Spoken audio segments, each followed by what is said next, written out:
Happy day 70. And I'm traveling today, but I didn't want to stop our journey on leadership values. And the one I want to talk about today is actually courage. I was teaching a leadership team a couple months back, and we were talking about communication in general. But the attributes of what we have as humans do vary depending on the moment.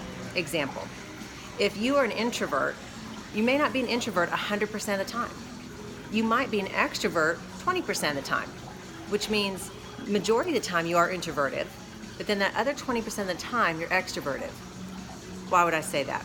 Well, you can't be one and the other in the same moment, right? If you're being an introvert, you're not being extroverted. And if you're being an extrovert, you're not being introverted. Make sense? So today's leadership value, keeping that in mind, is courage.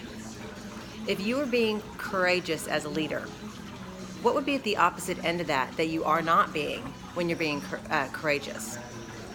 For me, that would be fear. When I look at managers or even leaders, because again, you're never at one thing 100% of the time, and I see them not step into that courage to support their teams, to say what it is that they believe is right or just. In that moment, what I see in their eyes is fear. We've all seen it. We've also all been there. Have you ever worked with somebody that was called a yes man or a yes woman? Every time they're asked to do something, there's a moment of fear to say no because of what might come if they don't do it. Courage is an interesting attribute, but the best leaders have it. They don't allow fear to overwhelm their integrity and the ability to be honest and do what they believe is right, or to address something that they think is not right. So, quick, short conversation, but I want you to think about that.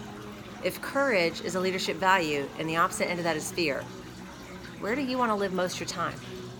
It's human that you're going to have challenges sometimes. We'll continue this journey. Think about the other values we've talked about, what might be at the opposite end of them. And I'll talk to you soon.